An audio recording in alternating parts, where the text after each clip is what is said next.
ان الحمد للہ نحمده ونستعینه ونستغفره ونعوذ باللہ من شرور انفسنا ومن سیئات اعمالنا من يهده الله فلا مضل له ومن يضلل فلا هادي له واشهد ان لا اله الا الله وحده لا شريك له واشهد ان محمدا عبده ورسوله اما بعد فان خير الحديث كتاب الله وخير الهدي هدي محمد صلى الله عليه واله وسلم وشر الامور محدثاتها وكل محدثة بدعة وكل بدعة ضلالة وكل ضلالة في النار.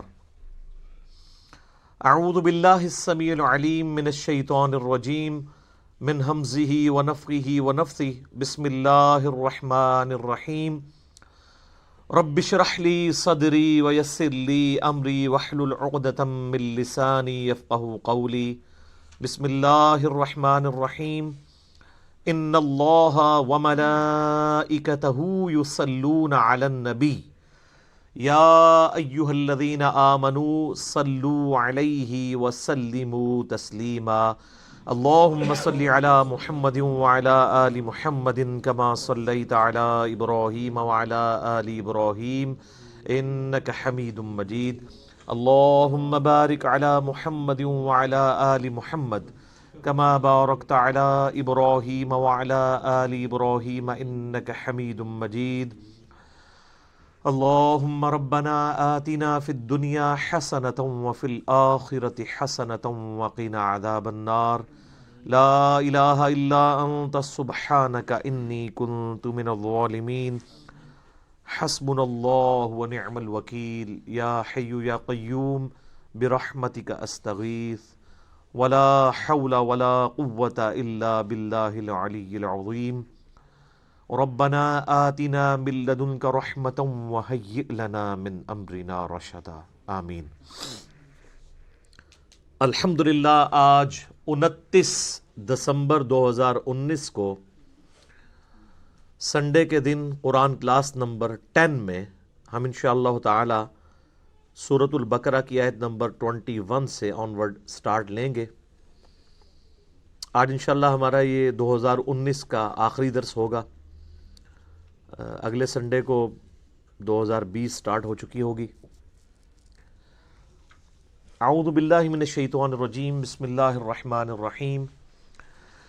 یا ایہا الناس اعبدوا ربکم الذی خلقکم والذین من قبلکم لعلکم تتقون.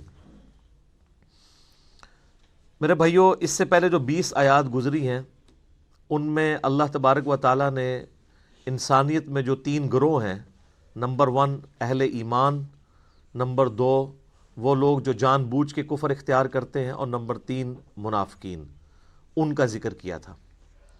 اب یہ پوری وہ تمہید کے بعد اس رکوع کے اندر آیت نمبر 21 سے آنورڈ آیت نمبر 29 تک یہ مسلسل اب یہ جو 9 آیات ہیں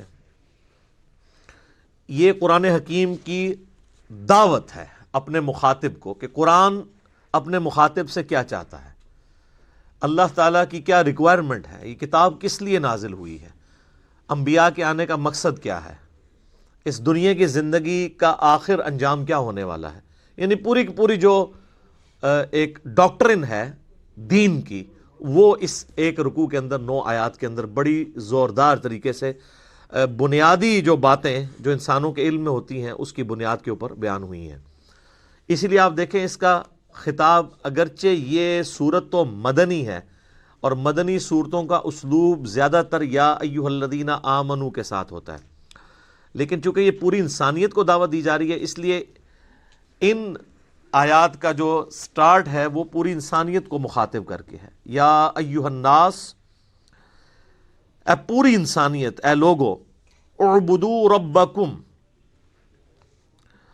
عبادت کرو اس رب کی، الذی خلقکم، جس نے تمہیں پیدا کیا، والذین من قبلکم، اور جو تم سے پہلے لوگ گزر چکے یا جو اگلے لوگ گزر چکے ان کو بھی اسی نے پیدا کیا، لعلکم تتقون، تاکہ تم ڈر سکو، پرہیزگار بن سکو۔ سارے انبیاء کی دعوت کا مقصد، ساری الہامی کتابیں نازل ہونے کا ایک ہی مقصد ہے کہ عبادت اس رب کی کرنی ہے۔ اللہ کو ماننا کافی نہیں ہے بلکہ اللہ کی بھی ماننی ہے۔ اسی لیے یہاں یہ بات نہیں آ رہی کہ اس اللہ کو مانو، بلکہ کہا جا رہا ہے اس اللہ کی عبادت بھی کرو، جس طرح سورہ النحل میں آتا ہے نا، آیت نمبر 36 میں، وَلَقَدْ بَعَثْنَا فِي كُلِّ أُمَّةٍ رَسُولًا أَنِ اعْبُدُوا اللَّهَ وَاجْتَنِبُوا الطَّاغُوتَ، اور بے شک ہر امت میں ہم نے کوئی نہ کوئی رسول مبعوث کیا ایک ہی بنیادی دعوت کے ساتھ کہ عبادت کرو اللہ کی، اور اللہ کے جو مخالفت پہ کھڑے ہوئے لوگ ہیں ان کو طاغوت کہا گیا، چاہے وہ جنوں میں سے ہیں یا انسانوں میں سے ہیں، ان کی آپ نے مخالفت کرنی ہے۔ یہ ساری الہامی کتابوں کی دعوت کا خلاصہ، تمام انبیاء کی دعوت کا خلاصہ ایک اللہ کی عبادت ہے۔ عبادت کہتے ہیں ٹوٹل اوبیڈینس کو، یعنی صرف اللہ کو ماننا کافی نہیں بلکہ اللہ کا مکمل تابع فرمان بننا ہے۔ اور اسی کے پیرلل میں ایک ٹرم ہے جو وقت کے پیغمبر کے لیے استعمال کی جاتی ہے، اس کو ہم کہتے ہیں اتباع۔ قل ان کنتم تحبون اللہ فاتبعونی یحببکم اللہ۔ اے نبی تم فرما دو کہ اگر تم لوگ یہ دعویٰ رکھتے ہو کہ اللہ سے محبت کرتے ہو تو پھر میری یعنی وقت کے پیغمبر کی اتباع کرو، پھر اللہ بھی تم سے محبت کرے گا اور تمہارے گناہوں کو بھی معاف کر دے گا۔ تو اتباع میں بھی صرف پیغمبر کو مانا نہیں جاتا بلکہ پیغمبر کی پیروی بھی اختیار ساتھ کی جاتی ہے۔ تو ان دونوں چیزوں کو آپ سمجھ لیں، عبادت ہے اللہ کی محبت کے ساتھ، اس کو ماننے کے ساتھ اس کی ماننا، اور اتباع رسول ہے رسول اللہ کی محبت صلی اللہ علیہ وآلہ وسلم کے ساتھ آپ صلی اللہ علیہ وآلہ وسلم کی اوبیڈینس، پیروی اختیار کرنا۔ صرف اطاعت نہیں ہے بلکہ محبت کے ساتھ اطاعت ہے۔ اطاعت پلس محبت اللہ کے کیس میں ہو تو عبادت ہے، اور اطاعت پلس محبت رسول اللہ کے کیس میں ہو صلی اللہ علیہ وآلہ وسلم تو یہ اتباع رسول ہے۔ تو اے لوگو عبادت کرو اس رب کی جس نے تمہیں پیدا کیا، اور تم سے پہلے جتنے لوگ ہو گزرے ہیں ان کو بھی اسی نے پیدا کیا، تاکہ تم ڈر سکو، پرہیزگاری کی روش اختیار کر سکو، یعنی اللہ کے حضور تمہیں پیش ہونا ہے۔ یہ وہ بنیادی بات ہے جو کسی بھی انسان کو دعوت دینے کے لیے پہلی چیز ہی یہی ہونی چاہیے توحید کے اعتبار سے، کہ اس اللہ کو مانو اور اس اللہ کی مانو جس نے تمہیں پیدا کیا۔ سورہ طور میں بھی آتا ہے نا کہ کیا یہ لوگ بغیر کسی کے بنائے پیدا ہو گئے ہیں یا انہوں نے اپنے آپ کو خود پیدا کیا ہے؟ ہائے ہائے ہائے، دو ہی پاسبلٹیز ہو سکتی ہیں نا، یا انسان اپنا کریٹر خود ہو یا اس کو کسی نے پیدا نہ کیا ہو۔ تو یہ تو کیس کوئی نہیں ہے کہ کسی نے پیدا نہیں کیا۔ اس کی وجہ یہ ہے کہ پیدا ہونا ہماری نگاہوں کے سامنے ہے، ہمارے ماں باپ نے ہمیں پیدا ہوتے ہوئے دیکھا ہے، اور ہمارے ماں باپ کو ان کے ماں باپ نے پیدا ہوتے ہوئے دیکھا ہے، تو کریشن تو ہوئی بھی ہے۔ تو کیا ہماری پیدائش جو ہے وہ ہمارے ماں باپ ذریعہ ضرور بنے ہیں لیکن ان کو تو نہیں پتا کیسے پیدائش ہوئی ہے؟ وہ اللہ ہی ہے جو پرفیکشن کے ساتھ مخلوقات کو بناتا ہے، ان کو تو بالکل پتہ نہیں ہوتا۔ مخلوق جو پیدا ہو چکی ہے اسے خود اپنے بارے میں نہیں پتا کہ اس کے اندر کیا کچھ چل رہا ہے، سوچ بھی نہیں سکتا۔ آج اگر سائنس ہمیں یہ باتیں ٹروتھ ریویل نہ کرتی اس کائنات کے بڑے بڑے حقائق، تو ہم کبھی امیجن بھی نہیں کر سکتے تھے کہ کتنی یہ کمپلیکس کریشن ہے، کوئی بھی زندہ چیز ہے۔ اس پہ تو گھنٹوں بولا جا سکتا ہے۔ انسان کے جسم میں جو ایک خلیہ ہے نا، اس خلیے کو بنانے کے لیے نیو یارک سٹی جتنی جگہ چاہیے، جتنے سسٹم اس میں اللہ نے رکھ دیے، اور انسان کے جسم میں یہ ایک خلیہ نہیں ہے، 100 بھی نہیں ہے، 1000 بھی نہیں ہے، لاکھ بھی نہیں ہے، کروڑ بھی نہیں ہے، ارب بھی نہیں ہے، 100 ٹریلین سیلز ہر انسان کے جسم کے اندر موجود ہے. 100 ٹریلین، 1 ٹریلین 1000 ارب کے برابر ہوتا ہے. 100,000 ارب خلیے ہر انسان کے جسم میں ہے، اور ان سارے خلیوں تک آکسیجن بھی پہنچتی ہے اور یہ زندہ ہے. ان کی ڈویژن ڈسٹرب ہو جائے تو کینسر ہے. یہ خلیے مر جائیں اور نئے اس کی جگہ پیدا نہ ہو تب بھی وہ ڈیڈ ہو جائے گا باڈی کا وہ حصہ. اور سائنٹسٹ کہتے ہیں کہ اتنا بڑا فگر ہے کہ اگر انگلینڈ جیسے 30 ملک ہوں اور 30 کے 30 ملک صرف درختوں سے پر ہوں اور کوئی چیز وہاں نہ اگی بھی ہو تو ان درختوں کے جتنے پتے ہوں گے نا یہ 100 ٹریلین ہے. 100,000 ارب. 1 ارب نہیں مان، 1 ارب گننے کے لیے آپ کو 25 سے 30 سال چاہیے. 24 گھنٹے بھی اگر آپ گنتے رہیں. کوئی شخص بہت بھی تیز گن لے گا 24 گھنٹے میں تو 86,400 سیکنڈ ہے، تو 1 لاکھ دفعہ بھی مشکل سے گن پائے گا وہ. تو 1 ارب اور کدھر پھر 1000 ارب، پھر 100,000 ارب. ان امیجنیبل ہے، کیلکولیٹر فیل ہو جاتے ہیں. تو یہ سارے کے سارے جو خلیے ہیں ان کو کریٹ کیا ہے کریٹر نے. پھر خالی اس طرح کریٹ نہیں کیا، مینیجیبل فارم میں ہے. یہ خلیوں نے کیا خود ڈیسائیڈ کیا تھا کہ ان خلیوں نے مل کے آنکھ بننا ہے، ان خلیوں نے مل کے دل بننا ہے؟ آرگنائز ہوئے نا، اور پھر سارے خلیے آرگنائز ہو کے ایک کامن فنکشن پرفارم کر رہے ہیں.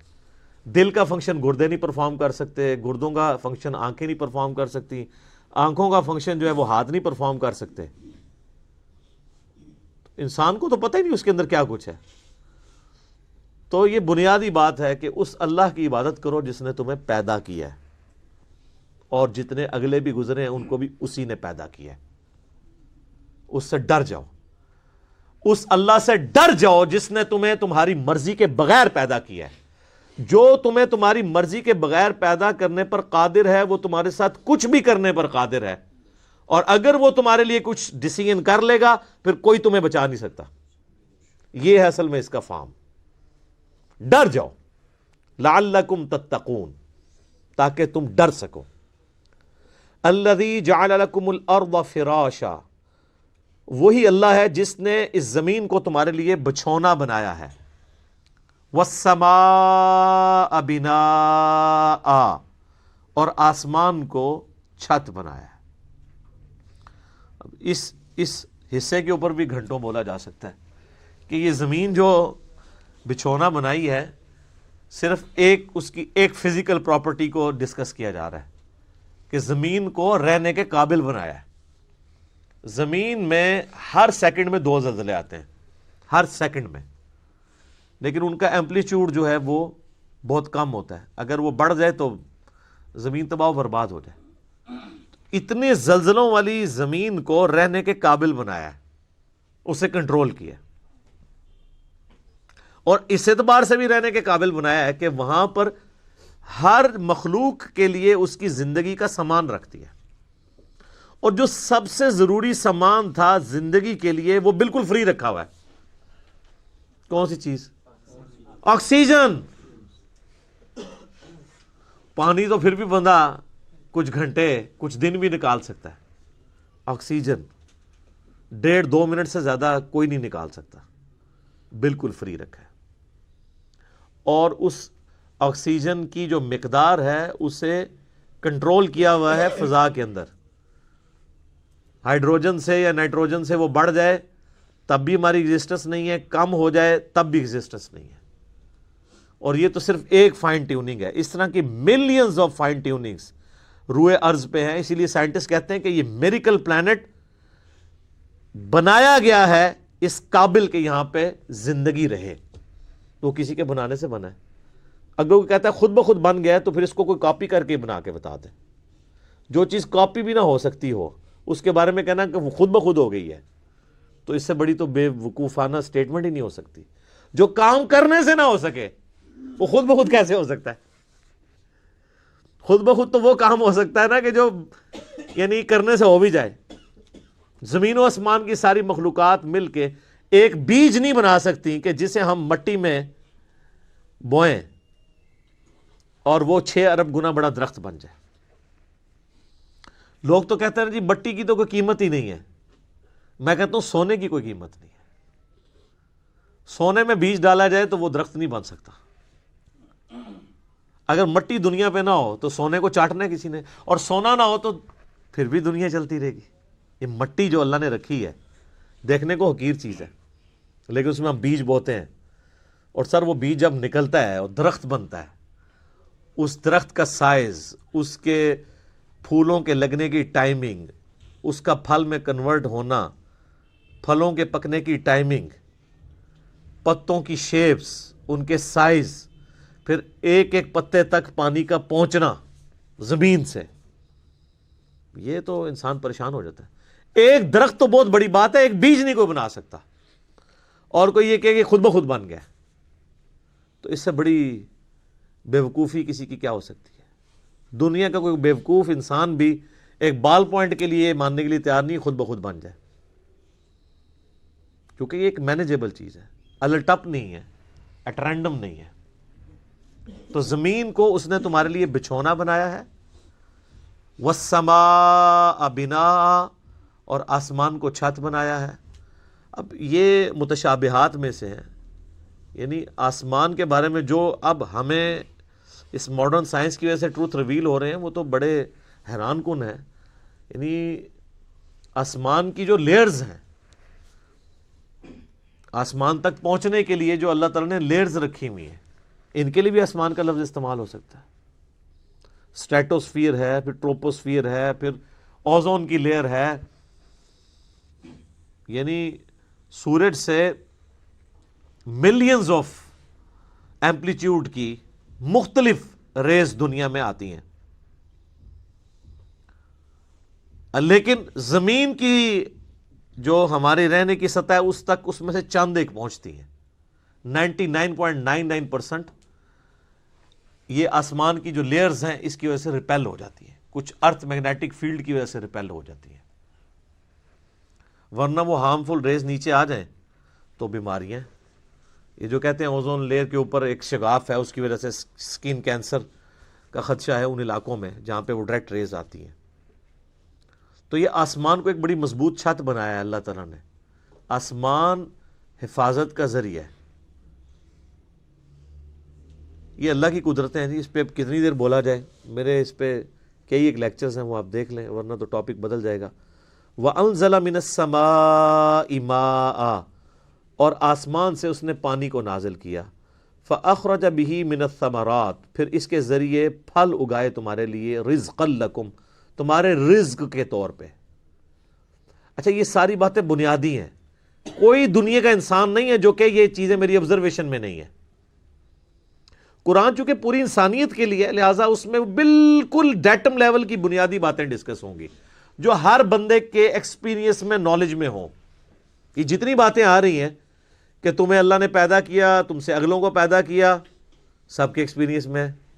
اللہ تعالیٰ نے زمین کو رہنے کے قابل بنایا ہے، آسمان کسی انسان نے بنائی ہے، انسان تو ہمیشہ سے آبزرو بھی کر رہا ہے اسے، انسان تو صرف ڈسکوری کرتا ہے، اور انوینٹ بھی جو کرتا ہے وہ بھی کریشن ایکس نہیلو نہیں کرتا، عدم محض سے وجود نہیں دیتا، بلکہ اللہ کی تخلیقات کو یوز کر کے کرتا ہے۔ اگر وہ یہ ٹیبل لکڑی کا بنا رہا ہے تو لکڑی اس نے نہیں بنائی ہے، لکڑی نیچر سے ہی آئی ہوئی ہے، کریشن ایکس نہیلو نہیں ہے، لیکن اللہ تعالیٰ بدیع السماوات والارض ہے، زمین و آسمان کو بغیر نمونے کے، کوئی چیز نہیں تھی تو پیدا کی ہے۔ انسان جو خالق ہے وہ اللہ کی تخلیق میں سے خلق کرتا ہے، لیکن انسان بدیع نہیں ہے، البدیع نہیں اسے کہہ سکتے آپ، بغیر نمونے کے چیزوں کو پیدا کرنے والا۔ تو آسمان کے ذریعے پانی ہم دیکھتے ہیں، اس کے ذریعے زمین سے رزق نکالتا ہے تمہارے لیے۔ اس میں کیا قیامت مضمر ہے، رزق نکالنا بھی کافی نہیں تھا اگر اس رزق کی کمپیٹیبلٹی ہمارے ساتھ نہ ہوتی۔ آپ شیر کے سامنے تازہ ترکاری لا کے ڈال دیں، بہترین سے بہترین سبزی بھی، وہ دیکھنا بھی گوارا نہیں کرے گا، کیونکہ اس کی جبلت نہیں ہے، اس کے لیے وہ رزق نہیں ہے. اور بکری کے سامنے فریش قیمہ لا کے ڈال دیں آپ، اس کے لیے کوئی اٹریکشن نہیں ہے. تو صرف رزق تمہارے لیے رزق، یعنی رزق بھی پیدا کیا اور اس رزق کو کمپیٹیبل بھی بنایا. اور یہ رزق میں تو میں صرف کھانا پینے ڈسکس کر رہا ہوں، ورنہ تو ہر نعمت ہی رزق ہے. سب سے اہم ترین رزق آکسیجن ہے جو ہم انہیل کرتے ہیں، جس کے بغیر ہم 1.5-2 منٹ سے زیادہ زندہ ہی نہیں رہ سکتے. وہ سب کے لیے فری رکھتی ہے اللہ نے، کوئی اس کے اوپر ٹیکس نہیں ہے، کوئی آپ کو خریدنا نہیں پڑے گا، یہ آپ کے لیے فری ہے. تو جس اللہ نے یہ ساری نعمتیں دی ہیں، اس نے زمین کو رہنے کے قابل بنایا، آسمان کو تمہارے لیے مضبوط چھت بنایا تمہاری پروٹیکشن کے لیے، آسمان سے پانی نازل فرما کے زمین میں سے نباتات اگائے، اس کے ذریعے تمہارا یہ فوڈ سائیکل چلتا ہے سارے کا سارا. سب کچھ زمین سے ہی آ رہا ہے، چاہے وہ جانوروں کی خوراک ہو، چاہے پودوں کی خوراک ہو، چاہے ہماری خوراک ہو. زمین مر جائے تو ساری مخلوقات مر جائے. تو اللہ تعالیٰ فرماتا ہے جس نے یہ سب کچھ کیا ہے، فَلَا تَجْعَلُوا لِلَّهِ أَنْدَادًا وَأَنْتُمْ تَعْلَمُونَ، پھر اللہ کے ساتھ کوئی مد مقابل نہ ٹھہراؤ اور تم جانتے تو ہو، تم جانتے تو ہو کہ یہ کوالٹیز کسی اور کی ہے ہی نہیں ہے. یہ توحید تو تمہارے اندر موجود ہے کہ اللہ کے مد مقابل کوئی نہیں ٹھہرایا جا سکتا. مجھے بتائیں، قرآن اسٹارٹ میں جو توحید بیان ہوئی ہے، اس توحید کو پڑھ لینے کے بعد کوئی کسی بابے کو پکارے گا؟ کسی مرے ہوئے شخص کو پکارے گا؟ کسی زندہ شخص سے وہ چیزیں ڈیمانڈ کرے گا جس کا وہ اہل ہی نہیں ہے؟ امپاسبل ہے. کتنی بنیادی بات ہے. بس یہ ساری نعمتوں کے عوض میں تم سے ایک بات مانگ رہا ہوں، فَلَا تَجْعَلُوا لِلَّهِ أَنْدَادًا، پس مت بناؤ اللہ کے ساتھ کسی اور کو مد مقابل ند کے طور پہ. وَأَنْتُمْ تَعْلَمُونَ، اور تم جانتے تو ہو کہ کوئی ہے ہی نہیں ایسا کہ جسے بنایا جائے مد مقابل. کون ہو سکتا ہے؟ یہی ند کا لفظ ہے جو حدیث کے اندر آیا ہے، جو الادب المفرد میں صحیح سند کے ساتھ ہے، اور مسند امام احمد میں بھی ہے. ایک صحابی نے اللہ کے نبی علیہ السلام کے سامنے کہہ دیا، یا رسول اللہ ما شاء اللہ وشئت، جو اللہ چاہے اور جو آپ چاہیں. آپ فرمایا اجعلتنی للہ ندا، یہ وہی الفاظ ہے، کیا تو نے مجھے اللہ کے مد مقابل کھڑا کر دیا؟ قل بل ما شاء اللہ وحدہ، بلکہ کہہ جو اکیلا اللہ چاہے. اچھا، اس نے آگے سے نہیں آرگومنٹ کیا کہ یا رسول اللہ میں آپ کو اللہ کا بندہ ہی مان رہا ہوں، اللہ کا رسول ہی مان رہا ہوں، میں نے آپ کو کوئی اللہ مان کے نہیں کہا، میں نے آپ کو کوئی مستقل بذات نہیں مانا، میں نے آپ کو جو ہے وہ عطائی مان کے ہی بات کی ہے، ذاتی مان کے بات دی. یہ ساری کہانیاں جڑی مولویوں نے پڑھائیاں نے اس زمانے نہیں سنونیاں. تو یہی ند کا لفظ وہاں پہ بھی استعمال ہوا ہے، اللہ کے ساتھ ند نہ ٹھہراؤ. وَإِن كُنتُمْ فِي رَيْبٍ مِّمَّا نَزَّلْنَا عَلَىٰ عَبْدِنَا، اور اگر تمہیں یہ شک ہو، کوئی شک ہو اس چیز کے بارے میں جو ہم نے اپنے بندے پر نازل کی ہے، یعنی قرآن.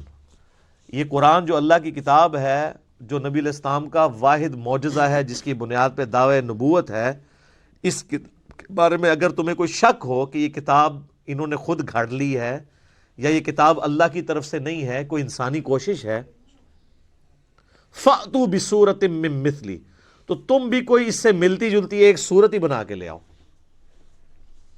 وَادْعُوا شُهَدَاءَكُم مِّن دُونِ اللَّهِ، اور بلا لو مدد کے لیے اپنے جتنے حمایتی ہیں اللہ کے سوا.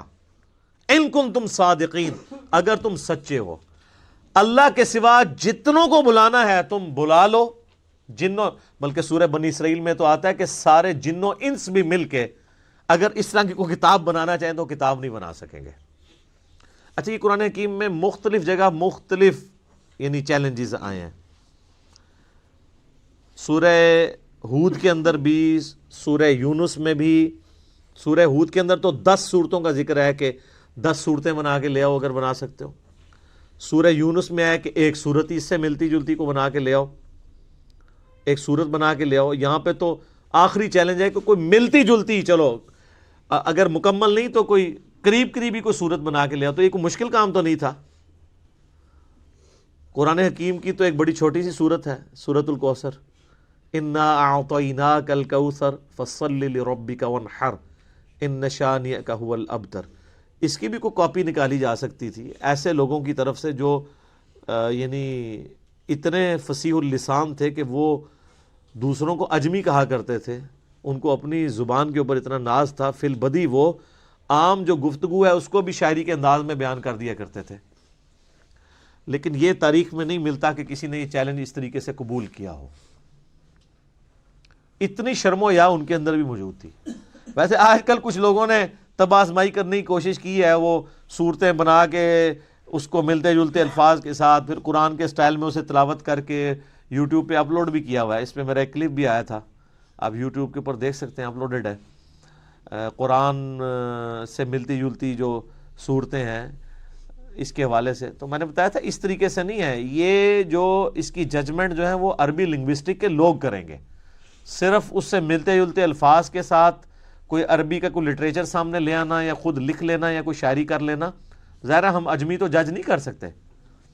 ہاں، اجمیوں کے لیے ٹیسٹ یہ ہے کہ آج کے دور کا ہمارے پاس جو سب سے بڑا ٹچ سٹون ہے وہ سائنٹیفک فیلڈ کا علم ہے۔ اس کے اعتبار سے کوئی بھی قرآن حکیم کی ایک آیت بھی ایسی نہیں ہے جو اسٹیبلش سائنس کے خلاف ہو۔ اس ٹیسٹ سے آپ اسے گزار کے دیکھ لیں، لیکن وہ اسٹیبلش سائنس ہونی چاہیے، ہائپوتھیسز یا تھیوریز نہیں ہونی چاہیے، تو اس پہ بھی یہ پرفیکٹلی فلفل ہوگی۔ ڈاکٹر مورس بوکائل ایک فرینچ سرجن تھے، انہوں نے ایک اس کے اوپر کتاب بھی باقاعدہ لکھی ہے، مسلمان ہو گئے تھے، بائبل، قرآن اینڈ سائنس کے عنوان سے۔ اردو میں ترجمہ بھی ہوا ہے لیکن وہ بڑی مشکل سی اردو ہے اس کی، انگلش میں بھی ترجمہ ہوا ہے اس کا۔ بل وہ اسی رزلٹ پہ پہنچے ہیں کہ ساری الہامی کتابوں میں قرآن ہی ایسی ایک واحد الہامی کتاب ہے جس میں کوئی سائنٹیفک فالٹ موجود نہیں ہے۔ باقی کتابوں میں ایسی چیزیں ملتی ہیں، اور ظاہر ہے وہ اس لیے ہیں کہ وہ ٹیمپر ہوئی ہوئی ہیں، یعنی ان کے اندر تبدیلی ہو چکی ہے، اس میں اللہ تعالیٰ کی طرف اسے منسوب نہیں کیا جا سکتا۔ یہ کتاب محفوظ ہونے کی ایک بہت بڑی دلیل یہ بھی ہے کہ اس میں آپ کو کوئی سائنٹیفک ایرر جو اسٹیبلش سائنس والی چیزیں ہوں، ہائپوتھیسز نہ ہوں، وہ نہیں ملے گا۔ تو اگر تم سچے ہو تو اس طرح کی کوئی صورت ہی بنا، یہ اس زمانے کے لیے تو تھا وہ والا چیلنج، آج تک بھی یہ صرف عرب کے لوگوں کے اعتبار سے ہے، باقی اجمیوں کے لیے تو پھر باقی اعتبار سے بھی قرآن معجزہ ہی ہے۔ فَإِن لَمْ تَفْعَلُوا، اور پس اگر تم ایسا نہ کر سکو، وَلَن تَفْعَلُوا، اور تم ہرگز ایسا نہیں کر سکو گے۔ اللہ تعالیٰ نے اس پہ اپنا اوپینین بھی دے دیا ہے کہ یقیناً تم کر بھی نہیں پاؤ گے۔ فَاتَّقُوا النَّارَ الَّتِي وَقُودُهَا النَّاسُ وَالْحِجَارَةُ، تو ڈرو اس آگ سے جس کا ایندھن آدمی اور پتھر بننے والے ہیں۔ اعدت للکافرین، جو اللہ نے تیار کر کے رکھی ہے انکار کرنے والوں کے لیے۔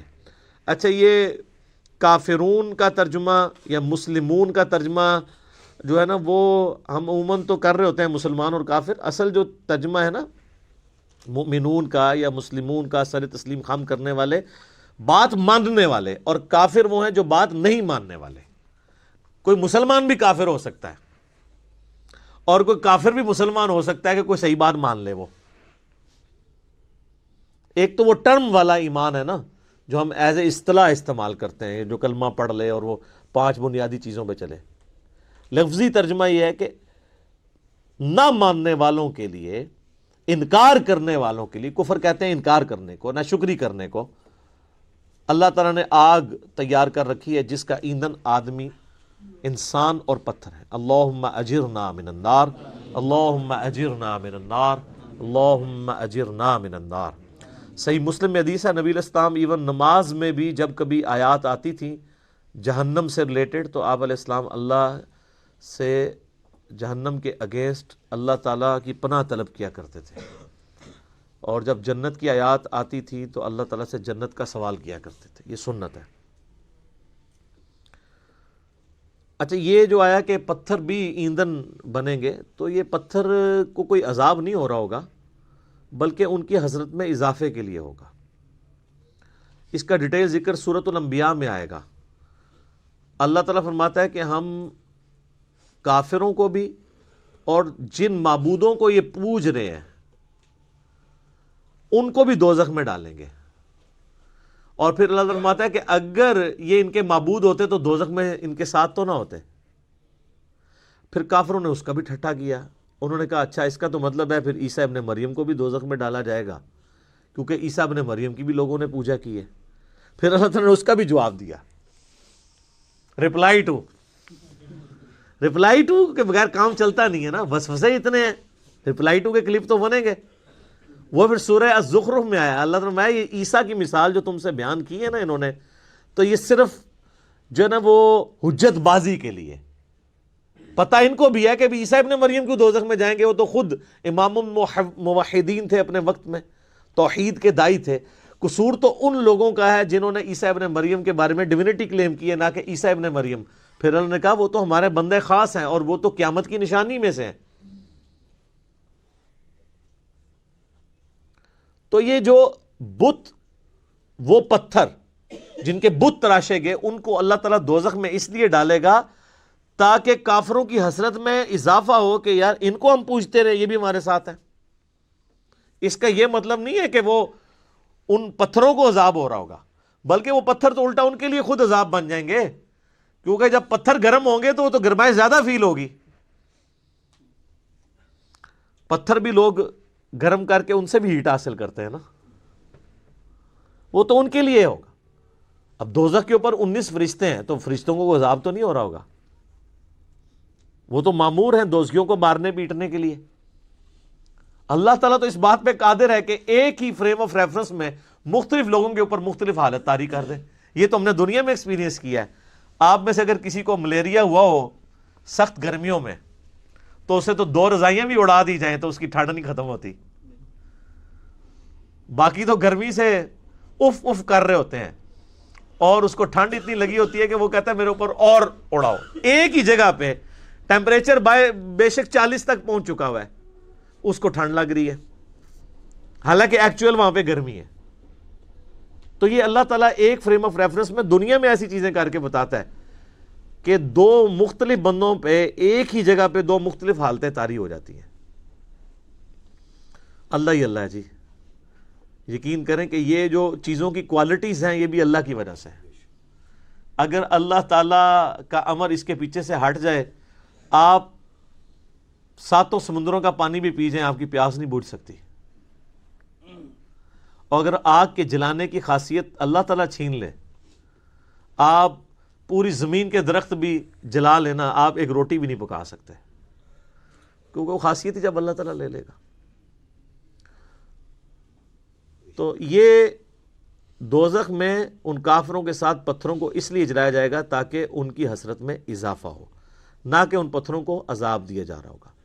اب سائملٹینیس کنٹراسٹ بھی آ رہا ہے جی. وَبَشِّرِ الَّذِينَ آمَنُوا وَعَمِلُوا الصَّالِحَاتِ، اور اے نبی علیہ السلام آپ خوشخبری دے دیجئے ان لوگوں کو کہ جو بات مان لیتے ہیں، یعنی ایمان لے آتے ہیں اور نیک اعمال اختیار کر لیتے ہیں، أَنَّ لَهُمْ جَنَّاتٍ تَجْرِي مِن تَحْتِهَا الْأَنْهَارُ، کہ ان کے لیے باغات ہیں جن کے نیچے نہریں بہتی ہوں گی. كُلَّمَا رُزِقُوا، جب کبھی بھی انہیں رزق دیا جائے گا اس جنت میں، منہا ان باغوں میں سے، من ثمرۃ الرزق، کوئی پھل رزق کی شکل میں ان کو جب پیش کیا جائے گا، اہل جنت کو جنت میں جب کوئی فروٹ دیا جائے گا، قالوا هذا الذي رزقنا من قبل، وہ کہیں گے یہ تو وہی ہے جو ہمیں اس سے پہلے دنیا میں بھی دیا جاتا تھا. وَأُتُوا بِهِ مُتَشَابِهًا، حالانکہ وہ ان کو اس سے ملتا جلتا فروٹ دیا جا رہا ہوگا، ایگزیکٹ نہیں ہوگا. ملتا جلتا اس لیے دیا جائے گا کہ انسان کی ایک نیچر ہے. دنیا میں بھی آپ دیکھ لیں، آپ کسی دسترخوان پہ بیٹھے ہوں تو سب سے پہلے اس چیز کو ہاتھ ڈالتے ہیں جس کے ساتھ آپ مانوس ہوں. آپ کسی ولیمے پہ بھی جاتے ہیں تو آپ کے سامنے کوئی ایسی عجیب و غریب ڈش آ جائے تو آپ اس کے رسک نہیں لیتے کھانے کا کہ پتہ نہیں کیا ذائقہ ہو، الٹا پلیٹ بھر کے بیٹھ جاؤں اور اس دوران جو میں نے کھانا تھا وہ ختم ہی ہو جائے. یہ بھی چانس ہوتا ہے نا. تو انسان مانوس اس چیز کے ساتھ ہوتا ہے جو پہلے اس نے اس کو ایکسپیرینس کیا ہو. یہ اللہ تعالیٰ نے انسان کی نیچر رکھی ہے. تو جنت میں بھی ابتدائی مہمان نوازی کے طور پہ جنتیوں کو وہ رزق دیا جائے گا جو دنیا میں وہ ایکسپیرینس کر چکے ہیں. آم، کیلا، انار، سیب، جو ہمارے ایکسپیرینس میں. اب دیکھنے میں تو وہ فروٹ دیکھنے میں تو ویسا ہی ہوگا، تو وہ کھانے سے پہلے یہ بات کریں گے کہ تو یہ وہی چیز ہے، ایتھے بھی آ کے وہی کچھ. لیکن اللہ فرمائے گا کہ ان کے اس کی طرح کا ہوگا لیکن ویسا نہیں ہوگا. اب انور اٹور کا ذائقہ اور ایک دیسی آم کا ذائقہ برابر ہو سکتا ہے؟ دیکھنے میں تو دونوں ایک جتنے ہوتے ہیں، شکل و صورت بھی ملتی جلتی ہوتی ہے، لیکن زمین آسمان کا فرق ہے ٹیسٹ میں. اسی طریقے سے چونسے کا ٹیسٹ ہو یا کسی دوسرے آم کا، وہ برابر نہیں ہو سکتا.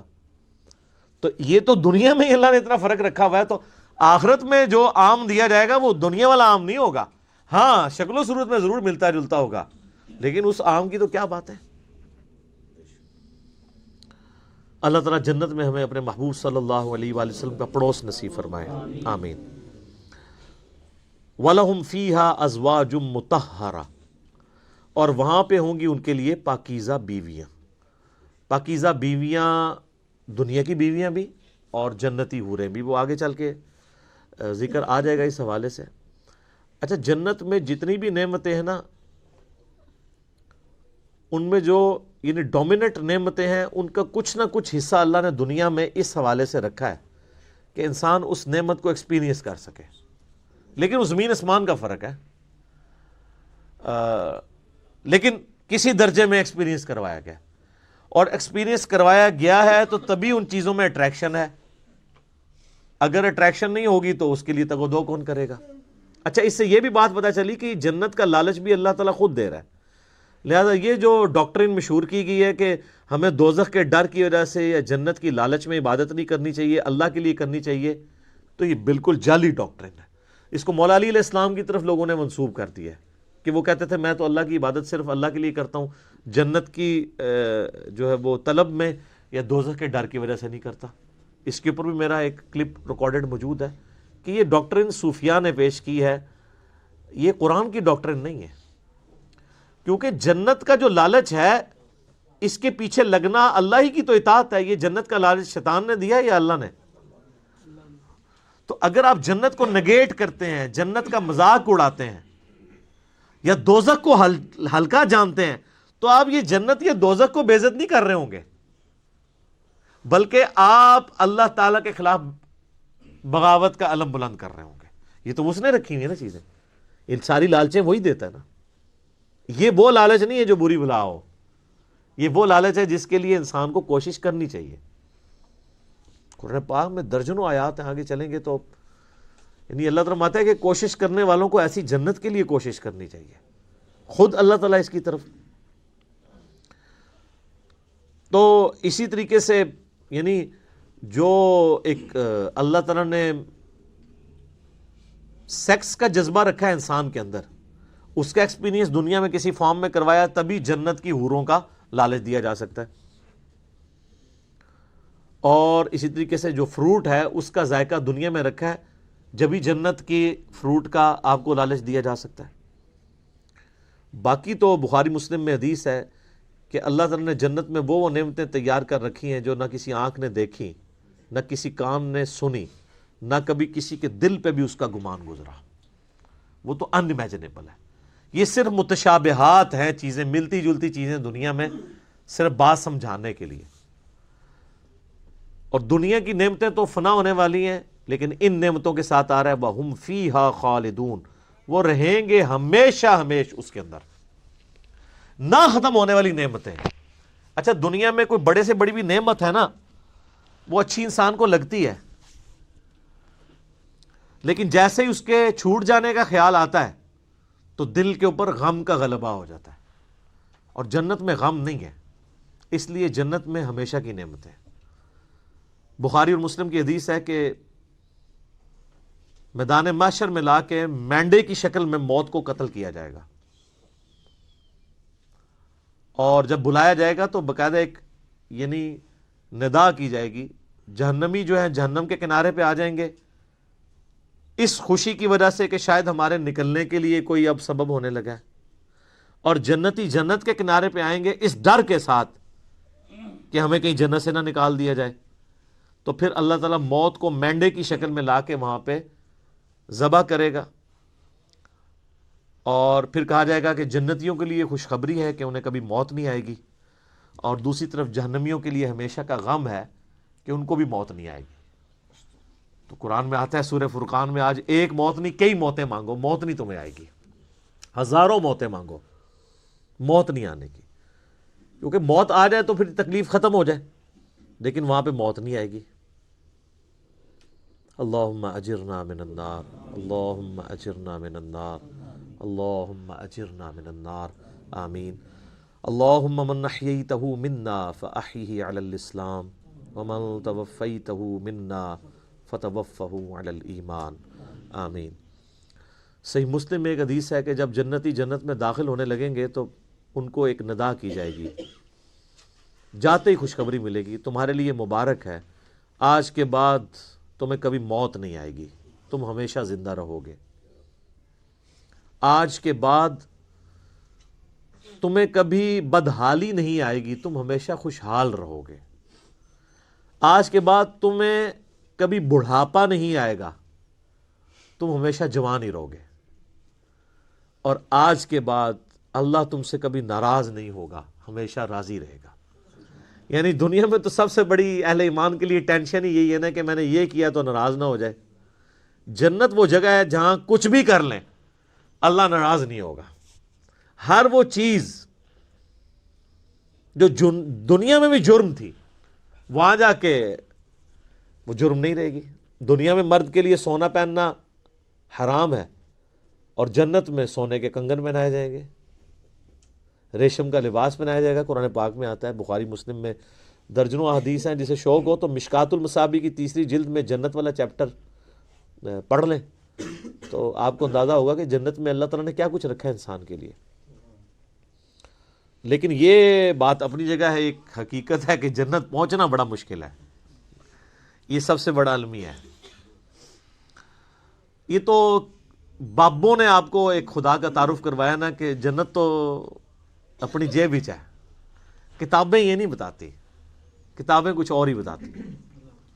صحیح مسلم میں حدیث ہے کہ اللہ تعالیٰ نے جنت کو ناگوار چیزوں سے ڈھانپ رکھا ہے، یعنی جنت تک پہنچنے کے لیے کئی ناگوار چیزوں سے آپ کو گزرنا پڑے گا، پھر جنت آئے گی۔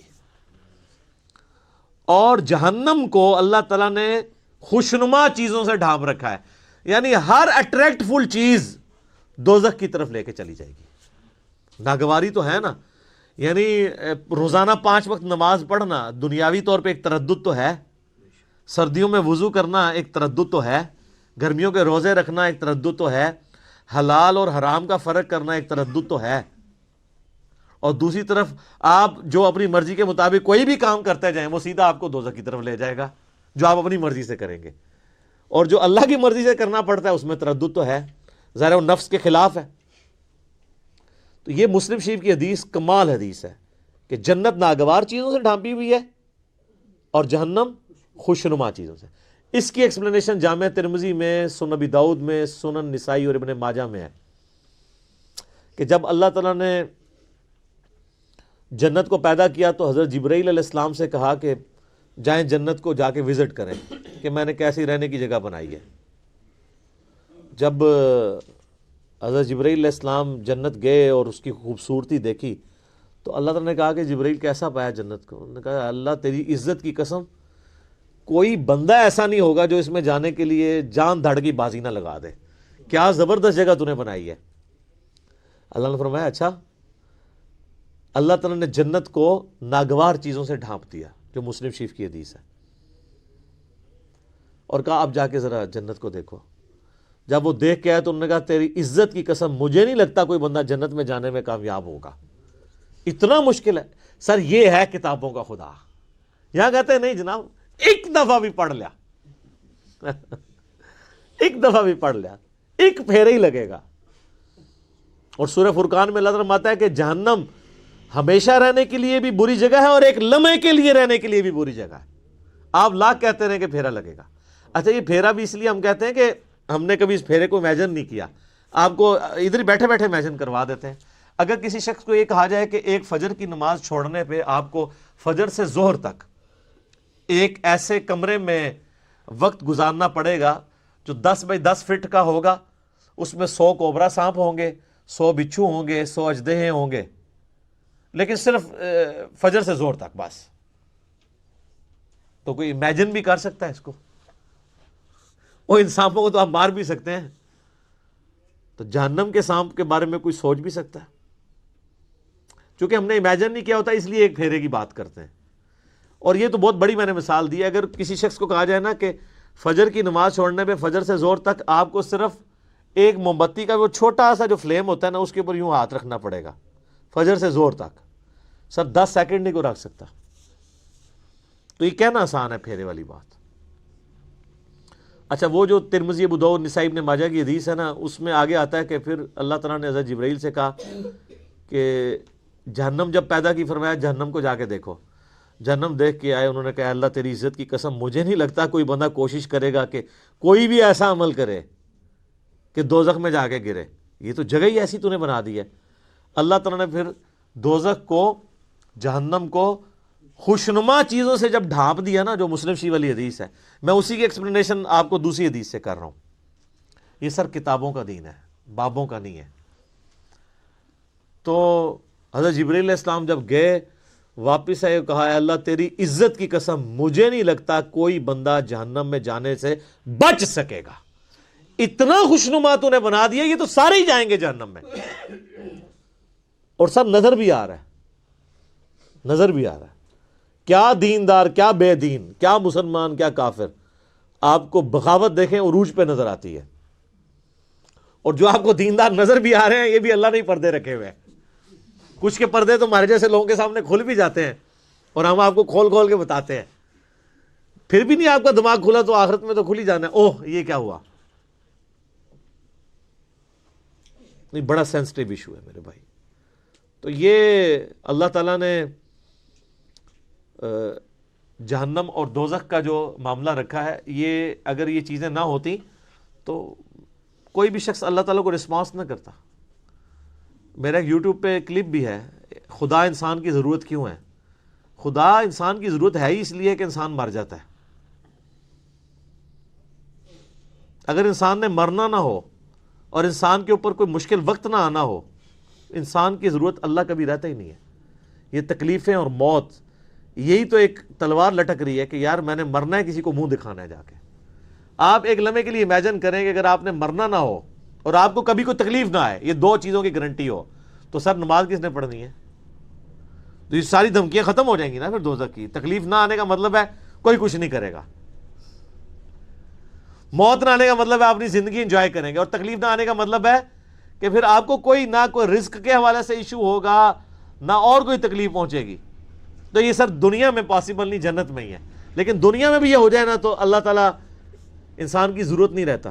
اسی لیے اللہ تعالیٰ نے یہ موت کا الذی خلق الموت والحیات لیبلوکم ایکم احسن عملا رکھا ہوا ہے. یہ جو تلوار لٹکائی ہے وہ اسی لیے تو لٹکائی ہے. تو یہ ساری چیزیں نہ ہو تو انسان کا قبلہ نہیں درست ہوتا. گھنٹوں بولا جا سکتا ہے.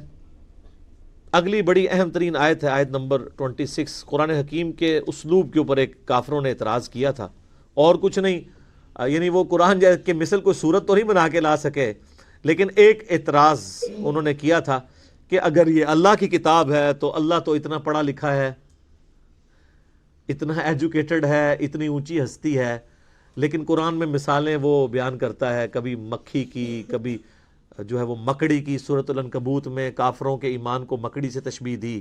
سورہ الحج کے اندر کہا کہ یہ جن کو اللہ کے سوا پکار رہے ہیں یہ ایک مکھی پیدا نہیں کر سکتے، اور مکھی سے کوئی چیز چھین کے لے جائے یہ واپس نہیں لا سکتے. تو اتنی بڑی کتاب میں اتنی حقیر چیزوں کی مثالیں کیوں ہیں؟ تو اس قرآن کا اسلوب کہ قرآن مشکل کتاب نہیں بلکہ اتنی آسان کتاب ہے، عام انسان کے ساتھ بحث کرتی ہے. دیکھ لیں آپ، اس میں کوئی فلسفیانہ باتیں اس طریقے سے نہیں ہیں، موٹی موٹی باتیں ہیں. تو اگر یہ اللہ کی کتاب ہوتی تو بڑی مشکل ہونی چاہیے تھی، علماء سے پوچھ کے چلنا چاہیے تھا. پھر تو یہی کہتے ہیں نا.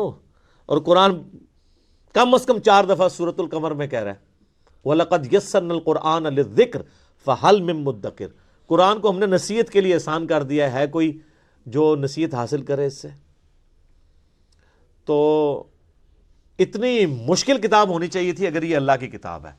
تو اللہ تعالیٰ نے وہ متھ توڑی ہے، ان اللہ لا یستحیی ان یضرب مثلا ما بعوضۃ فما فوقها، بے شک اللہ اس بات سے شرم محسوس نہیں کرتا کہ وہ مچھر کی مثال دے یا اس سے بھی کسی حقیر چیز کی۔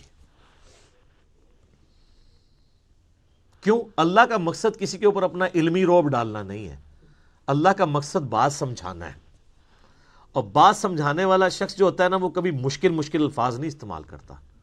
لہٰذا آپ یہ علماء کی جب مشکل اردو اور ٹرمز سنتے ہیں نا، واللہ وہ اس نیت سے نہیں تقریر کر رہے ہوتے کہ انہوں نے عوام کو دین سمجھانا ہے، وہ یہ تقریر کر رہے ہوتے ہیں کہ میں اتنی مشکل ٹرمنالوجیز بول سکتا ہوں، اور پھر کہتے ہیں دیکھا جی وہ علامہ صاحب نے بڑے مشکل لفظ استعمال کیے۔ تو یہ علامہ صاحب نے اللہ کی سنت میں عمل نہیں کیا، اللہ کی اسی لیے تو پھر علماء کو چھوڑ گئی ہے نا پبلک۔ وہ کہتے ہیں ان کے پاس ہم ایک گھنٹہ بیٹھ کے سنتے ہیں، سمجھ نہیں آتی ہے، علی بھائی کے 5 منٹ کے کلپ میں اتنا کچھ سمجھ آ جاتا ہے۔ کیوں آتا ہے؟ عام فہم بات ہے۔ لیکن میں آپ کو مزے کی بات بتاؤں، یہ عام فہم بات کرنا یہ مشکل کام ہوتا ہے، مشکل باتیں کرنا آسان کام ہوتا ہے۔ اس لیے آپ دیکھتے ہیں کتنے لائق لوگ ہوتے ہیں، لیکن جب ان کو آپ ٹیچر بناتے ہیں انتہائی نالائق ٹیچر ثابت ہوتے ہیں، کیونکہ ٹیچنگ جو ہے ایک فن ہے، اس کے لیے صرف لائق ہونا کوئی کمال نہیں ہے، اس میں کمیونیکیشن آپ کو سکل چاہیے ہوتی ہے، آپ لوگوں کی سطح پہ اتر کے بات کر سکتے ہو۔ تو یہ کیپیبلٹی مشکل کیپیبلٹی ہے۔ آپ یہ نہ سمجھیے گا جو مشکل باتیں کرتا ہے وہ آسان باتیں بھی کر سکتا ہے۔ آسان طریقے سے بات کرنا یہ زیادہ مشکل ہوتا ہے، اور مشکل طریقے سے بات کرنا یہ زیادہ آسان ہوتا ہے۔ ان کی کمپیٹنسی بھی نہیں ہوتی ہے۔ تو اللہ تعالیٰ ماتا ہمارا یہ مقصد نہیں ہے کہ ہم کسی کے اوپر روب ڈالیں گے۔ یہ کہتے ہیں اللہ نے یہ مثال کیوں بیان کی ہے؟ اللہ اس بات سے حیا محسوس نہیں کرتا۔ فَأَمَّا الَّذِينَ آمَنُوا، پس جو لوگ بات مان لیتے ہیں، فَيَعْلَمُونَ أَنَّهُ الْحَقُّ مِن رَبِّهِمْ، تو وہ اس چکر میں نہیں پڑتے کہ یہ مکھی کی مثال کیوں آ گئی، یہ مچھر کی مثال کیوں آ گئی، یا میں اپنے بارے میں کرتا ہوں، میں کبھی کوئی مثال کوئی پھکی کی بات کر دی یا ٹنی کی بات کر دی، تو بات سمجھانے کے لیے کوئی اگزامپل کے طور پہ بھی بات کر دی، تو جو بات ماننے والے ہیں سمجھنے والے ہیں وہ ان چکروں میں نہیں پڑتے الفاظی کے اوپر۔ وہ کہتے ہیں یہ ہمارے رب کی طرف سے سچ بیان ہوا ہے، بات وزنی ہے، اس چکر میں نہ پڑھو کہ اسلوب کیسا ہے اس کا۔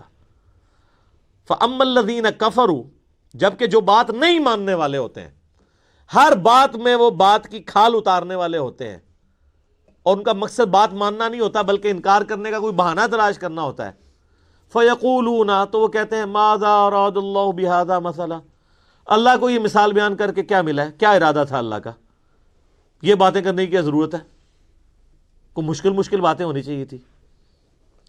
تو اب چونکہ یہ انہوں نے اعتراض کیا ہے غیر علمی جذباتی ڈاکٹرن کے ساتھ، لہٰذا اس کا جواب بھی اسی اعتبار سے پہلے تو دیا جا رہا ہے، یضل بہ کثیرا ویہدی بہ کثیرا، اللہ کا مقصد یہ ہے کہ تاکہ اس مثال کے ذریعے بہت سے لوگوں کو گمراہ کر دے اور بہت سے لوگوں کو ہدایت دے۔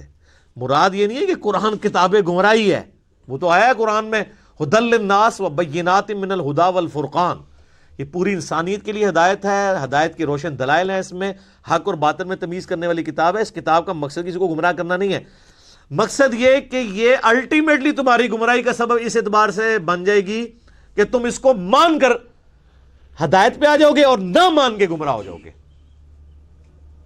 جسے شیطان نے کہا تھا کہ اے اللہ اس آدم کی وجہ سے تو نے مجھے گمراہ کیا ہے، حالانکہ آدم کی وجہ سے نہیں ہوا تھا، وہ ہوا خود ہی تھا، لیکن اس نے یہ کہا کہ نہ آدم پیدا ہوتا تو نہ میرے امتحان آتا تو نہ اسرا ہوتا۔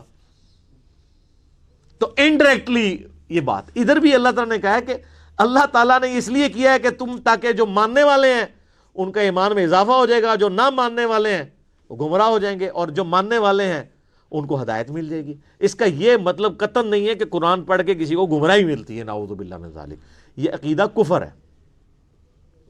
میرا یوٹیوب پہ ایک کلپ بھی ہے، انڈیا پاکستان اور بنگلہ دیش کے لوگوں کے 2 کفریہ علماء کے 2 کفریہ عقیدے۔ ایک کفریہ عقیدہ یہی ہے اس میں سے کہ جی قرآن جو ہے یہ گمراہ کر دیتا ہے. یہ اکثر آپ سنتے ہیں نا, قرآن گمراہ کر دیتا ہے. ڈائریکٹ پڑھنے سے انسان, اچھا انڈائریکٹ پڑھنے سے بھی گمراہی ہوتا ہے. انڈائریکٹ کدھر پڑھنے دیتے ہیں, وہ کہتے ہیں پڑھنا ہی نہیں ہے.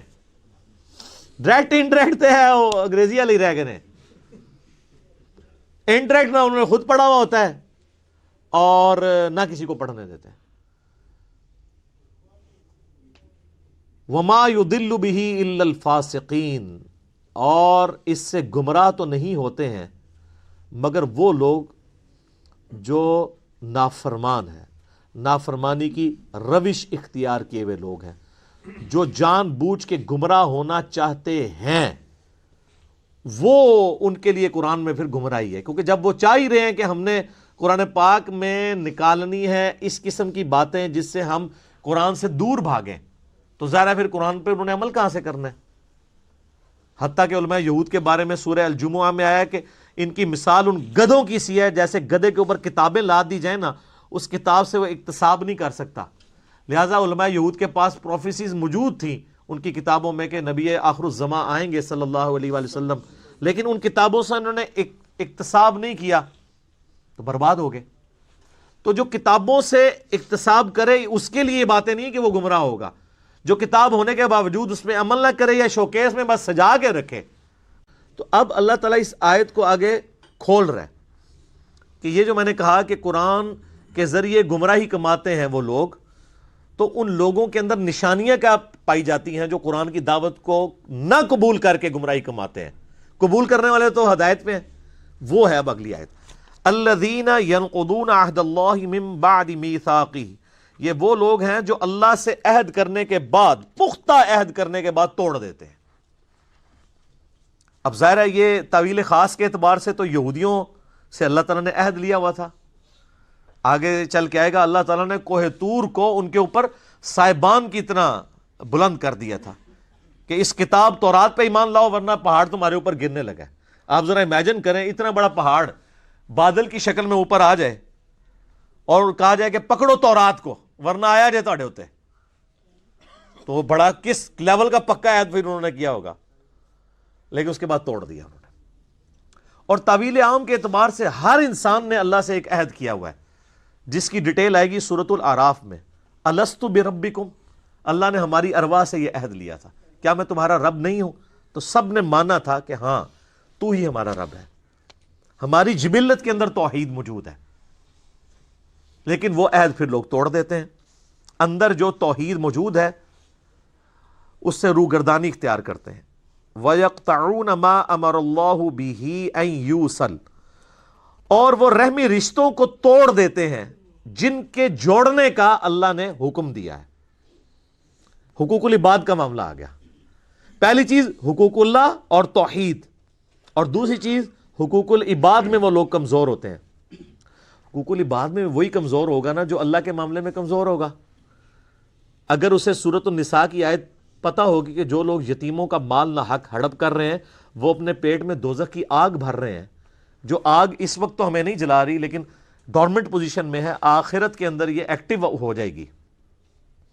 تو ڈاکٹر اسرار صاحب اکثر کہا کرتے تھے رحمہ اللہ تعالی کہ جو دنیا میں صرف مورل لاز جو ہے وہ ایسے ہیں جو ایکٹیو نہیں ہیں, فزیکل لاز سارے ایکٹیو ہیں.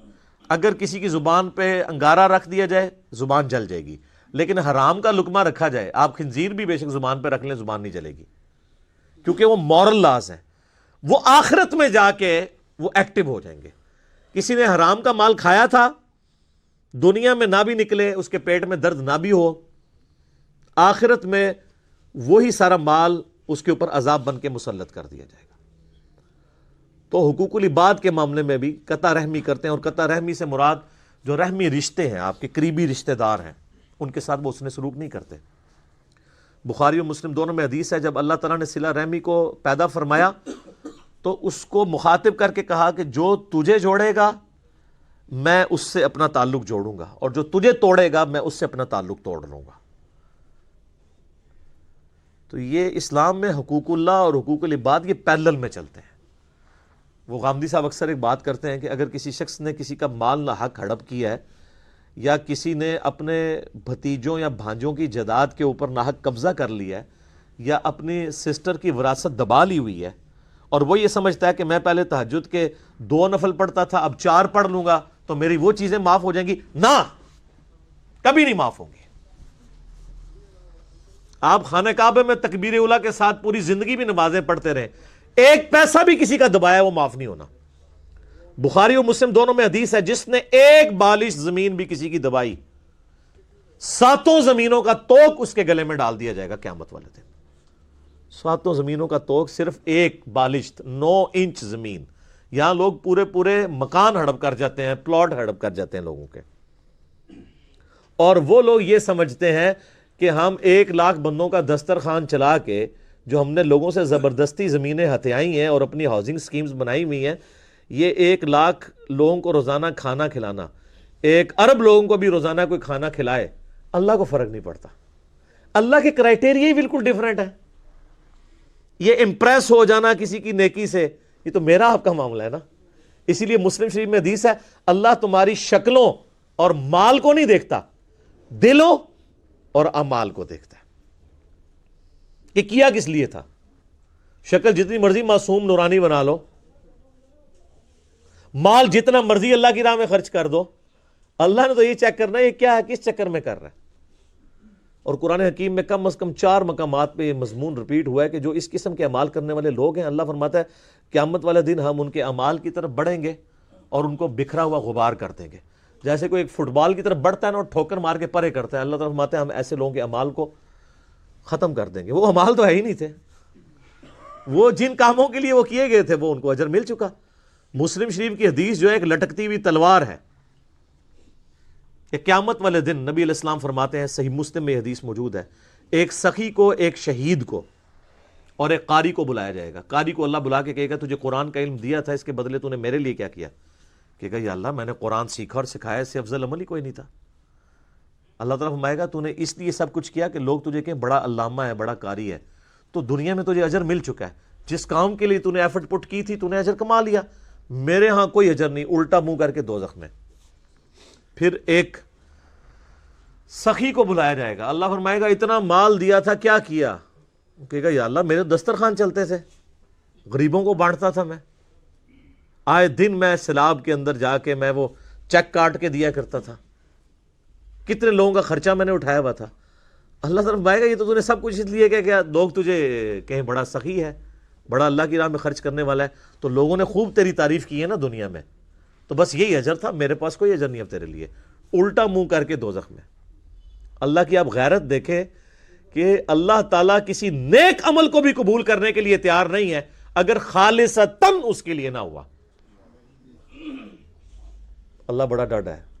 کتابوں کا خدا اور ہے اور بابوں کا خدا اور، یہ کتابوں کا خدا ہے۔ مسند احمد میں حدیث ہے، جس نے دکھلاوے کے لیے نماز پڑھی اس نے شرک کیا، پڑھی نماز کیا شرک، جس نے دکھلاوے کے لیے روزہ رکھا اس نے شرک کیا، اور جس نے دکھلاوے کے لیے صدقہ کیا اس نے بھی شرک کیا۔ اچھا کر رہا نیکی ہیں اور الٹا جنہوں کہتے ہیں گاٹے فٹ ہو رہی ہیں، شرک، ریاکاری۔ اور مسلم شریف کی حدیث میں آتا ہے تیسرا وہ لایا جائے گا شہید، تو اللہ تعالیٰ کہے گا تجھے میں نے اچھی صحت دی، سب کچھ دیا، اس کے بدلے تو نے میرے لیے کیا کیا؟ تو کہے گا یا اللہ جان تو تھی، دے دی تجھے سب سے قیمتی چیز اپنی۔ اللہ فرمائے گا تم نے جان اس لیے دی کہ تاکہ لوگ تمہیں بہادر کہیں، تو دنیا میں تمہیں اس تعریف سے نوازا گیا تھا، ہو سکتا ہے مرنے کے بعد میڈلز بھی مل گئے ہوں، میرے پاس کوئی اجر نہیں ہے، الٹا منہ کر کے دوزخ میں۔ یہ اللہ تعالیٰ نے 3 سیمپل بیان کیے ہیں۔ اس انسانیت میں نیک اعمال کے اعتبار سے اس سے بڑا کوئی عمل ہو سکتا ہے کہ کوئی شخص قرآن کا علم سکھاتا ہو، نمبر 2 اللہ نے دولت دی ہو، اللہ کی راہ میں خرچ کرتا ہو، اور نمبر 3 جان بھی اللہ کے لیے دے دے۔ یہ 3 سب سے بڑی نیکیاں ہو سکتی ہیں نا کائنات میں، تو تینوں کا آپ حشر دیکھ لیں تو باقی تو کسی کھاتے کے اندر ہی نہیں آتے۔ کوئی مجھے بتائے ان تینوں سے بڑی کوئی نیکی ہو سکتی ہے؟ بخاری میں حدیث ہے سب سے بہتر وہ جو قرآن سیکھے اور سکھائے۔ بخاری مسلم میں حدیث ہے کہ حسد اسی شخص پہ کیا جا سکتا ہے، رشک، کہ جسے اللہ نے قرآن کا علم دیا ہو، وہ قرآن کی تلاوت بھی کرتا ہو، لوگوں کو سکھاتا بھی ہو، اس سے بڑی کوئی چیز ہو نہیں سکتی۔ اور جان دینا سر، اس سے تو بڑی کوئی چیز ہی نہیں ہے. جو اللہ کی راہ میں قتل ہو جائیں, اللہ نے فرمایا ان کو مردہ بھی مت کہو. لیکن یہاں دیکھ لیں, اور اللہ کی راہ میں خرچ کرنا, قرآن میں نماز کے بعد سب سے زیادہ زور ہے انفاق فی سبیل اللہ کے اوپر, وہ بھی فارغ. تو یہ ساری چیزیں کسی نہ کسی کیٹیگری میں حقوق العباد کے اندر لائی کرتی ہیں. تو یہ ایسے لوگ ہیں جو قطع رحمی کرتے ہیں. وَيُفْسِدُونَ فِي الْأَرْضِ, اور زمین میں فساد مچاتے ہیں. فساد تو خود ہی ہو جائے گا نا, جب آپ کسی کی حق تلفی کریں گے تو وہ بڑا ہو کے خود کو حملہ آور ہی بنے گا نا آپ کے اوپر, بدلہ ہی لے گا نا آپ سے. جب آپ کسی کے ساتھ زیادتی کریں گے تو زمین میں فساد فی الارض تو ہوگا نا. یہ یاد رکھیے گا, معاشرہ دو چیزوں پہ چلتا ہے, احترام جان پہ اور احترام مال پہ. جس معاشرے میں جان کی حفاظت نہ ہو اور مال کی حفاظت نہ ہو, وہ معاشرہ سٹیبل نہیں ہو سکتا, چاہے وہ جتنا مرضی بڑا مذہبی معاشرہ ہو. اور اگر معاشرہ بالکل لا مذہب ہو لیکن احترام جان اور احترام مال ہو, وہ معاشرہ چلے گا جو آپ دیکھ سکتے ہیں. یورپ اور امریکہ, کتنے لوگ سکون میں ہیں. آپ کے کتنے پرہیزگار لوگ بھی وہاں جا کے کہتے ہیں جی ہم نے تو وہاں دیکھا جی ہر چیز طریقے سے چل رہی ہے. ہوتے وہ مسلمان ہیں لیکن وہاں کی تعریف کر رہے ہیں. کیوں؟ مذہب نہیں ہے لیکن احترام جان اور احترام مال ہے.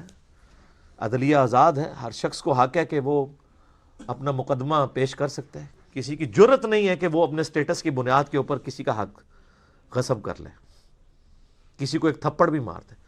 سر یورپ اور امریکہ میں پولیس والا اگر کسی کو تھپڑ مار دینا تو پوری زندگی کی تنخواہیں جوڑ کے وہ جرمانہ نہیں ادا کر سکتا. یہاں سرعام پٹائی کرتے ہیں, کیونکہ جب تک جوڈیشری میں کیس پروف نہ ہو آپ کسی کو سزا نہیں دے سکتے. اور جب سزا بھی دیں گے تو اتنی دیں گے جتنی جوڈیشری ڈیفائن کرے گی. یہ تو نہیں ہے کہ پولیس والے لوگوں کو پکڑ رہے ہیں تو ساتھ مارنا بھی شروع کرتے ہیں, وہاں تو کوئی سوچ بھی نہیں سکتا. اولئک هم الخاسرون, ایسے لوگ پھر خسارے میں ہیں. بڑی اہم آیت آ رہی ہے, آیت نمبر 28. کیف تکفرون باللہ, تم کیوں کر اللہ کا انکار کر سکتے ہو, کیسے کر سکتے ہو اس اللہ کا انکار. وکنتم امواتا فاحیاکم, کہ تم مردہ تھے اس نے تمہیں زندہ کیا. ثم یمیتکم, پھر وہی تمہیں موت بھی دے گا. ثم یحییکم, پھر تمہیں زندہ کر لے گا. ثم الیہ ترجعون, اور پھر لوٹ کر تمہیں اسی کے پاس جانا ہے. اس آیت کے اندر دو زندگیاں اور دو موتوں کا ذکر آیا ہے جس سے ہر ذی روح کو گزرنا پڑتا ہے. اللہ تعالیٰ نے جب روحوں کو پیدا فرمایا, جسم تو بعد میں دیے گئے نا ان کو, جن سے روحوں سے عہد ہوا الست بربکم, اس کے بعد انہیں ایک نیند سلا دیا, موت. وہ پہلی موت تھی جو ہر ایک پہ طاری ہوئی. پھر اللہ تعالیٰ اس دنیا کی زندگی میں اسے ماں باپ کے ذریعے پیدا کرتا ہے, یہ اس کی پہلی زندگی ہوتی ہے. اس سے پہلے جو تھی وہ تو روحیں تھی نا, روح اور جسم کے ساتھ تو زندگی یہ بنی نا. پھر یہ دنیا کی زندگی گزارتا ہے اور اسے موت آ جاتی ہے, یہ اس کی دوسری موت ہوتی ہے. اور پھر قیامت والے دن اسے پھر سے زندہ کیا جائے گا, وہ اس کی دوسری زندگی ہوگی اور وہ ختم نہیں ہوگی, پھر موت نہیں آئے گی. اسی لیے سورہ المؤمن پارہ نمبر 24 میں آپ دیکھیں گے کہ کافروں کو جب دوزخ میں ڈالا جائے گا نا تو وہاں وہ اللہ تعالیٰ سے ایک ریکویسٹ کریں گے, اور وہ کمال کی چیز ہے. یہ قرآن حکیم میں دو ہی مواقع ایسے ہیں جہاں پر دو زندگیوں اور دو موتوں کا ذکر ہے. ایک تو یہ موقع ہے اور دوسرا ہے سورۃ المؤمن کی آیت نمبر ہے 11. آپ کا یہ جو بلو مصحف ہے اس میں 469 نمبر پیج ہے. سورۃ المؤمن سورت نمبر 40 نمبر سورت, آیت نمبر ہے 11. قالوا ربنا امتنا اثنتین واحییتنا اثنتین, اے رب ہمارے تو نے ہمیں 2 دفعہ موت دی اور 2 دفعہ زندگی دی. فاعترفنا بذنوبنا, ہمیں اعتراف ہے اپنے گناہوں کا, اپنے جرائم کا. فہل الی خروج من سبیل, تو اب یہاں سے بھی کہیں اور نکلنے کا کوئی معاملہ ہو سکتا ہے. یعنی وہ کہیں گے کہ جس طرح اے اللہ تو نے 2 زندگیاں 2 موتیں دی، تو اب کوئی اگلی سٹیج بھی آنے والی ہے کہ اب ہم اپنے آپ کو سیدھا کر لیں، لیکن اب تو کوئی سٹیج نہیں ہے۔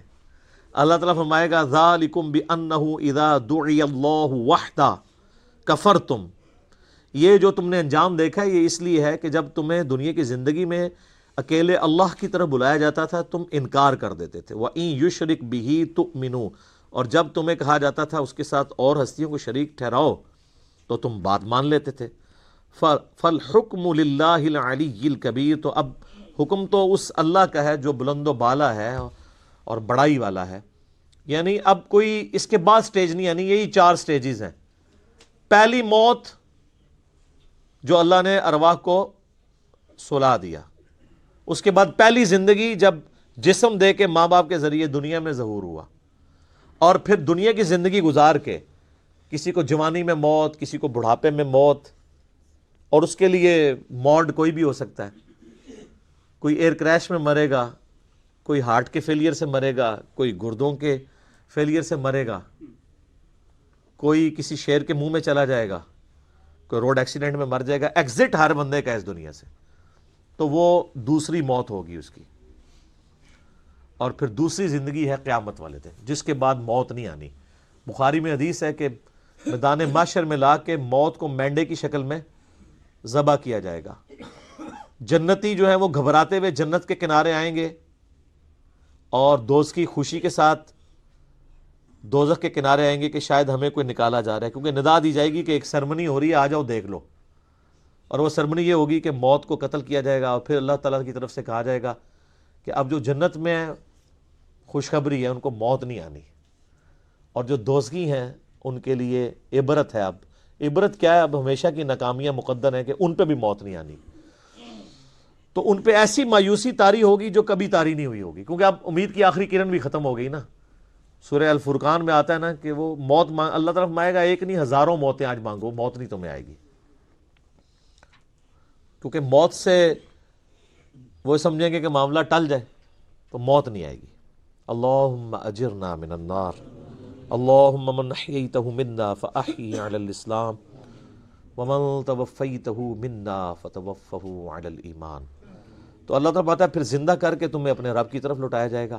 آپ دیکھیں گے ابھی 4 رکوع مکمل نہیں ہوئے، اور پورے قرآن کا خلاصہ، الہامی کتابوں کا خلاصہ، انبیاء کی دعوت کا خلاصہ، زندگی کا مقصد، سب کچھ سورۃ البقرہ کے پہلے 4 رکوعوں کے اندر کور ہو گیا۔ هو الذی خلق لکم ما فی الارض جمیعا، وہی اللہ ہے جس نے زمین میں ہر چیز تمہارے لیے پیدا کی ہے۔ یعنی یہ سب کچھ انسان کے لیے پیدا ہوا ہے۔ ایک ویسے وہ ضعیف روایت بھی ہے نا المستدرک الحاکم میں نبی الاسلام کے بارے میں کہ اگر میں تجھے نہ پیدا کرتا تو یہ کائنات پیدا نہ کرتا۔ اصول محدثین پہ روایت صحیح نہیں ہے، لیکن پرنسپلی یہ بات درست ہے کہ زمین و آسمان یہ سب چیزیں اللہ نے انسان کے لیے پیدا کی ہیں ایز اے اسپیشیز۔ سورہ ہود میں بھی آتا ہے، اور اس لیے کہ لیبلوکم ایکم احسن عملا، سورۃ الملک میں بھی آتا ہے تاکہ تمہیں آزمایا جائے کہ کون تم میں سے اچھے اعمال کرتا ہے۔ تو یہاں پہ بھی اللہ تعالیٰ ہمارا ہے کہ ہم نے جتنا کچھ زمین میں سب کچھ انسان کے لیے پیدا کیا ہے، اور دیکھیں سر ہر چیز انسانیت کی خدمت میں لگی ہوئی ہے۔ آپ کسی چیز کا ذکر کریں، ہم آپ کو سائنٹیفکلی پروف کریں گے کہ وہ انسان کی خدمت میں ہے۔ سورج انسان کی خدمت میں ہے، سورج کی تپش کی وجہ سے سمندروں کا پانی ایویپوریٹ ہوتا ہے، اور وہ بارش کی شکل میں ہم پہ برستا ہے، گلیشیئرز کی فارم میں برف باری ہوتی ہے پہاڑوں کے اوپر، اور وہ سٹوریج ٹینک ہیں اللہ کے۔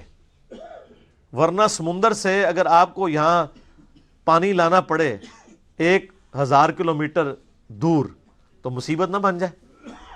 تو وہ فری میں وہاں سے پانی پہنچ رہا ہے شمالی علاقوں میں، وہاں پہ گلیشیئرز، اور پھر اسی سورج کی تپش سے وہ گلیشیئر پگھلتے بھی ہیں۔ اگر آپ کو گلیشیئر پگھلانے پڑ جائیں تو کتنی انرجی چاہیے؟ آپ کے تو گھر کی گیس نہیں روٹی پکانے کے لیے پوری ہو رہی، ان گلیشیئرز کو کون پگھلا سکتا ہے؟ اور پھر وہ جب گلیشیئرز پگھلتے ہیں تو زمین کے اوپر بھی دریا چلتے ہیں، اور زمین کے نیچے بھی سوتوں میں دریا چلتے ہیں۔ سینکڑوں تربیلا ڈیم کے برابر تو پنجاب صرف زمین سے پانی نکال رہا ہے، وہ اللہ کے بنائے ہوئے ڈیم ہے.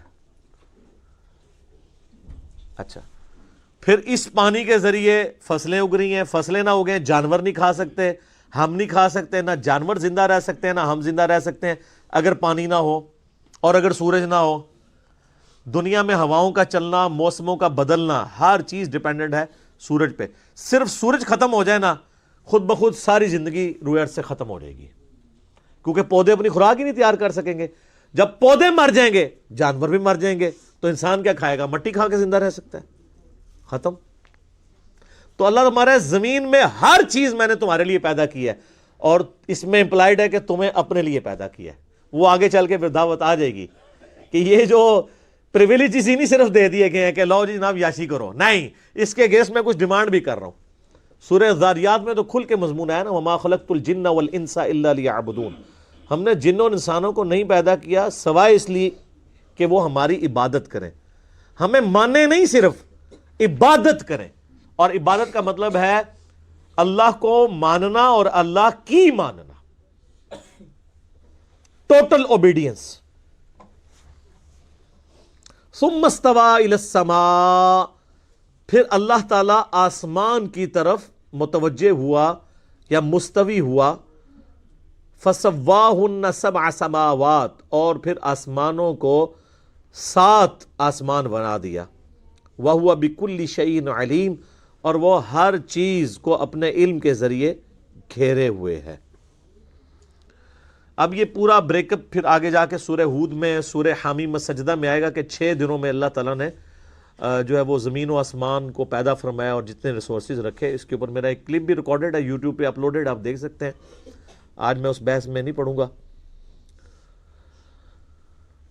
تو یہ جو استوا الی السماء ہے, ہم اس کو اللہ کے سپرد کرتے ہیں کہ جیسا کہ اس کی شان کے لائق ہے اس کا بلند ہونا.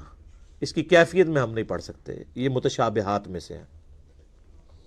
اب میرے بھائیوں, ہمارے ماں باپ کا ذکر خیر شروع ہوا چاہتا ہے یہاں سے. یہ ہے امپورٹنٹ رکوع. پہلے 3 رکوعوں میں تو اللہ تعالیٰ نے سب کچھ کور کیا. پہلے انسانیت کی جو 3 کیٹیگریز ہیں ان کو ایڈریس کیا, کون کون سی, مؤمن, کافر اور منافق. اور اس کے بعد قرآن حکیم کو اس اعتبار سے پیش کیا کہ کوئی کتاب ایسی پیش کر سکتے ہو تو پیش کرو, تم عاجز آ جاؤ گے, یہ اللہ کی طرف سے نازل ہوئی ہے. پھر اس کتاب کے اس کو بھیجنے والے نے اور ہمیں پیدا کرنے والے نے ہمیں کیوں پیدا کیا, اس کتاب کو بھیجنے کا مقصد کیا تھا. پھر بنیادی بات سے یعنی چیزوں کا آغاز کیا کہ اللہ تعالیٰ نے تمہیں زندگی دی ہے, 2 موتیں اور 2 زندگیاں, اور اس کے بعد زمین پہ اس نے تمہیں بسایا ہے. یہ میریکل پلانٹ تمہارے لیے بنایا ہے, یہاں پہ اللہ نے اس کو اس قابل بنایا کہ یہاں پہ تم زندہ رہو. اور یہ تو میں موٹی موٹی ابھی باتیں کر رہا ہوں نا, یہ تو 1 گھنٹہ بولا جا سکتا ہے. سائنٹسٹ اسے کہتے ہیں fine tuning. Millions of fine tuning صرف روئے ارض کے اوپر ہیں, ملینز میں, کروڑوں کی تعداد میں. ان میں سے 1 فائن ٹیوننگ بھی ڈسٹرب ہو جائے نا, صرف سورج اور زمین کا فاصلہ ڈسٹرب ہو جائے نا, تب بھی یہ زمین پہ ساری مخلوقات تباہ و برباد ہو جائے. یا بہت سردی ہو جائے گی یا بہت گرمی ہو جائے گی, دونوں شکل میں یہاں پہ کوئی نہیں زندہ چیز رہ سکتی. پھر یہاں پہ پانی کی فزیکل پراپرٹیز, ہر پراپرٹی ایک فائن ٹیوننگ ہے. کیمیکل پراپرٹیز, فضا کے اندر آکسیجن اور نائٹروجن کی جو مقدار ہے, پھر آکسیجن کی اپنی پراپرٹیز. صرف آکسیجن ہی آپ ختم کر دیں سب کچھ ختم. تو یہ ہر ایک فائن ٹیوننگ ہے. میں نے اس کے اوپر ایک ویڈیو ریکارڈ کروائی تھی, مسئلہ نمبر 60, ہو از اللہ ان